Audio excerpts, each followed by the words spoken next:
But the people that put this first, and I learned early in my career, never make an investment decision based on tax. When you put the government tax first, you typically make the wrong decision. And I did that for many years because that's how I was taught. Tax harvest. And then you almost turn a blind eye to what, like making sure things are planned for. Almost matters way more than. And then you're like, what did we actually accomplish? All right, fun topic today. I think it might get a little testy. It better. So we're gonna get riled up. Yeah, I'm excited about this. We'll wind him up here. In the pre-show, we were kind of talking about it. It's like, we're like, save it for the show. Let's go. All right, so we're going to be talking today about transitioning from growth to dividends. What that basically means is you're not a dividend investor.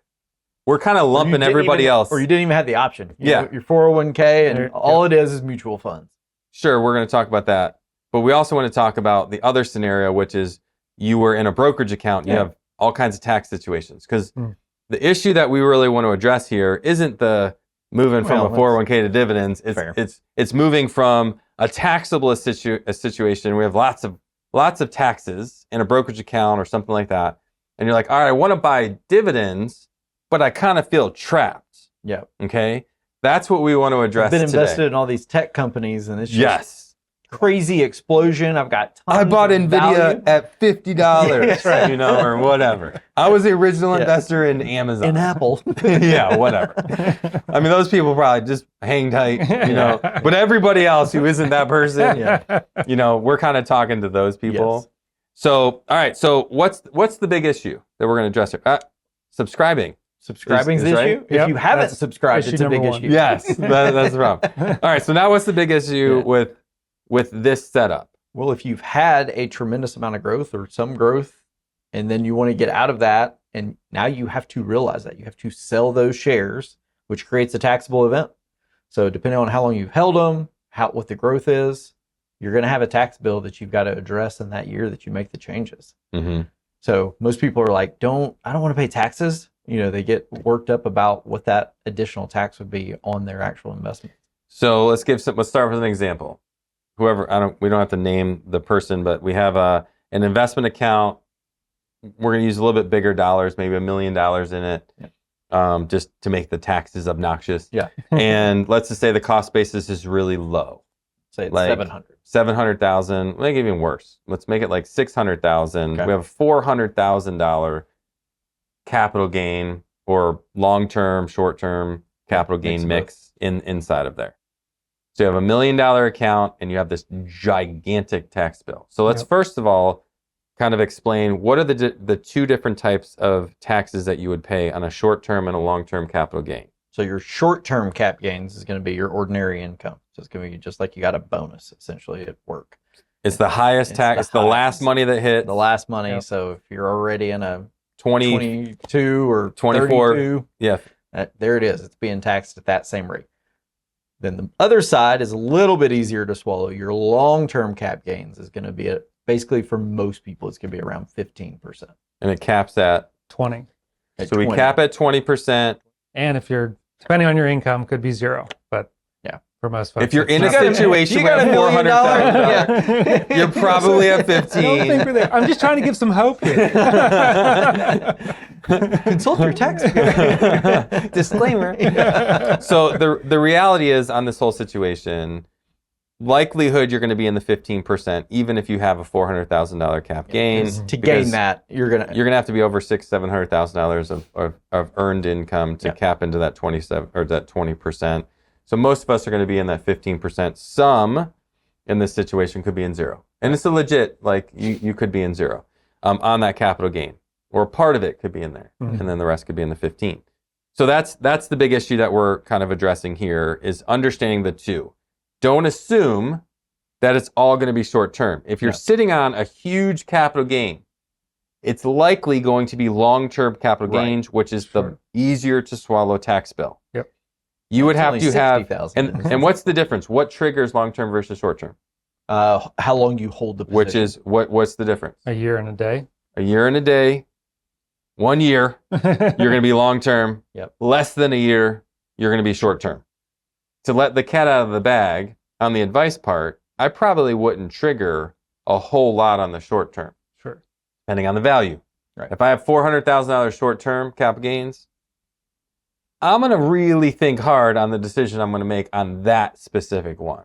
Long term, the decision is going to be a lot different. So what are the other, so besides understanding those two tax problems, what are some other things that people want to take into consideration when transitioning this type of taxable account to dividends? So you've got growth, you got all this capital gain. Are there some other things, other factors that you need to take into consideration besides the tax?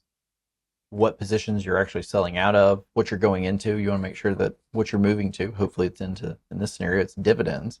Well, that's what we are. It's dividends. Yeah, so it's going to be dividends. So now what's your yield going to be? Because you're actually going to generate some additional income within that account because you're going to own dividends now as well.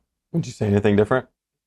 I mean, another thing that came to mind was just time frame, right? Are you needing this income now, or is this a plan for next year, a couple years from that? So kind of factoring that process in. I think that is the most important. That's what I was going to say. You know, from my perspective, I'm stealing your thunder a little bit. He's already starting. Yeah. I want to get to tense. So the issue here is, what are you really planning for? Right. So are we just trying to soften the tax, hit, or are we actually solving for something? Right. Because most people that are going to transition are like, well, I want to retire. Like growth, I don't want to live with that anxiety of the market volatility and have to selling at the right time. Dividends, completely different animal. Biasly speaking, way better scenario. Mathematically, you can't outbeat it. So we're going to go into dividends, and now we're going to map my income to my time frame. So if it's like immediate, like I need income now, I'm already retired, you have two issues at bay. I have to solve for my income because I need income from my investments, and I've got this tax issue. Which one's more important to solve for? What's the pecking order? We won't necessarily tell you right away.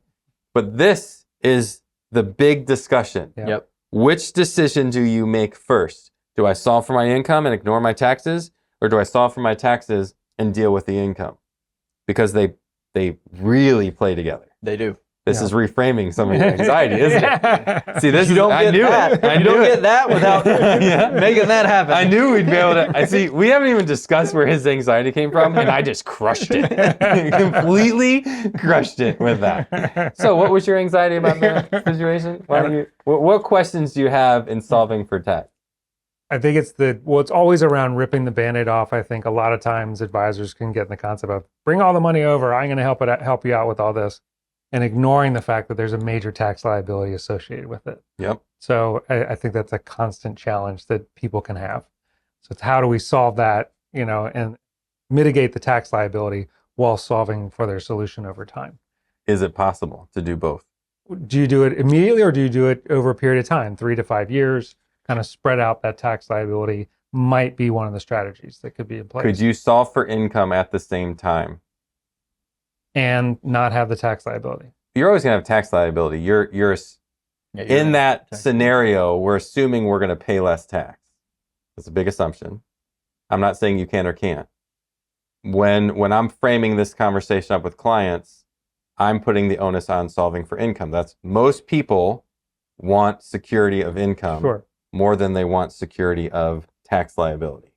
Fair. Now, there are certain people that say, I don't want to pay any tax. Okay, well, if you don't pay tax and you don't sell, and I'm not saying it's an all or nothing, you haven't mapped for your income, so you have to deal with this side, slowing down your tax bill and draining your account, which will also create tax liability. Correct. So you have a massive tax liability, forcing tax liability to solve for your income for whatever you haven't put over on this side. Right. So you have a double-edged sword over here that you're playing. You're like holding it, and you're like, "Don't cut me! Yeah. Don't pull the handle." Like, hopefully, we're planning right, but we don't know what the market's going to do. Don't worry. It's going to be the whole time we're holding this double-edged sword, and we're like, "It's not going to cut me."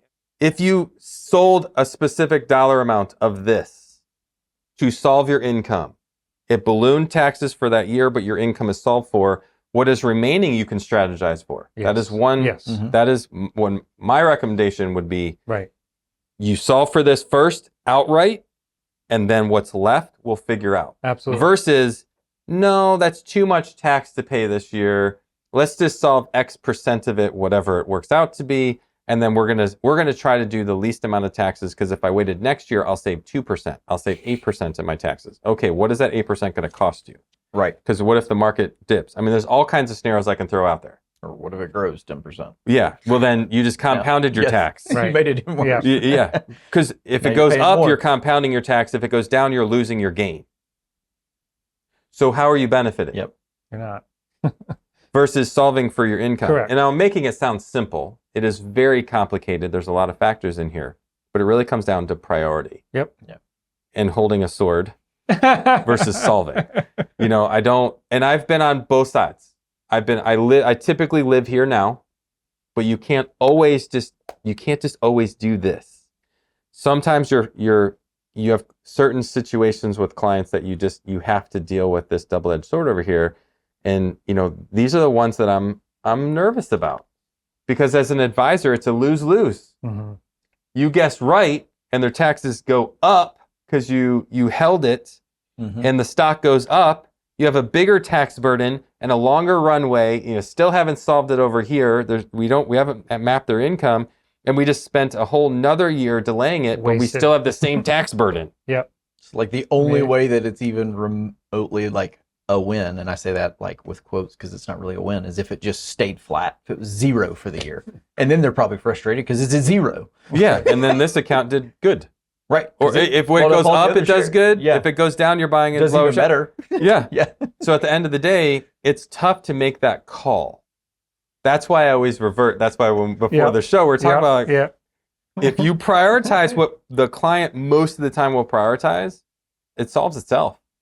You do whatever you have to do to get where they want to be income-wise, and then you come back and be as strategic as you can. But now Sure. it's a win-win for everybody. Right. Because if you have more tax burden, great. First world problems. If you make a decision, put your line in the sand and like, we're just going to convert it all and I'm going to get a pay raise. Great. They're happy. Everything was solved for. So in that type of situation, you're putting their biggest burden to rest. Yes. And then we're coming back. But the people that put this first, and I learned early in my career, never make an investment decision based on tax. Mm. When you put the government tax first, you typically make the wrong decision.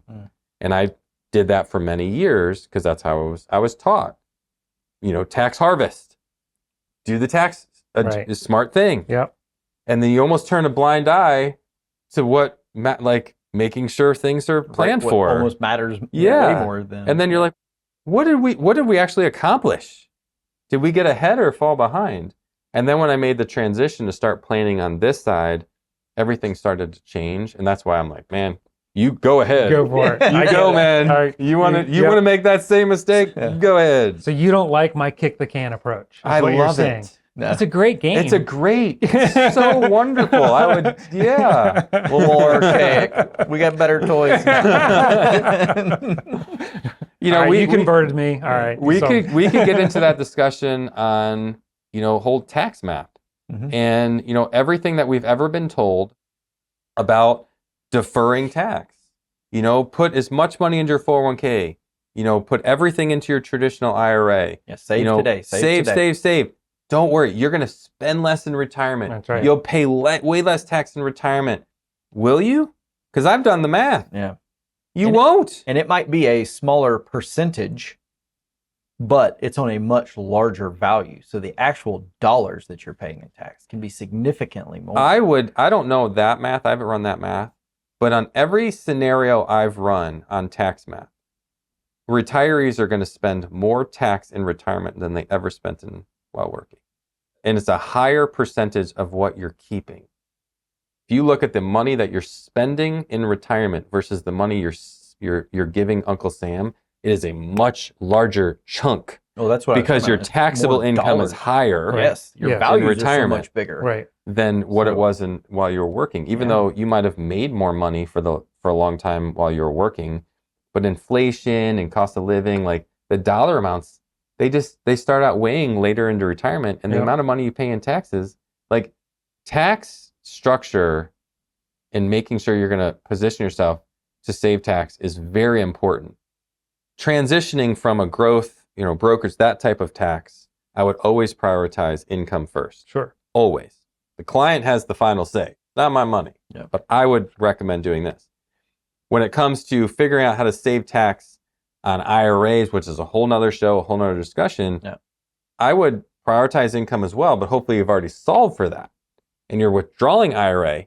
Now it's a whole different strategy that will come into play. And now I would actually say, as long as we've solved, it's the same priority, but now we got to get way ahead of Uncle Sam's grubby hands that's just trying to get all over your portfolio. Right. So, any last thoughts? No, I think this is fun to get Kyle fired up.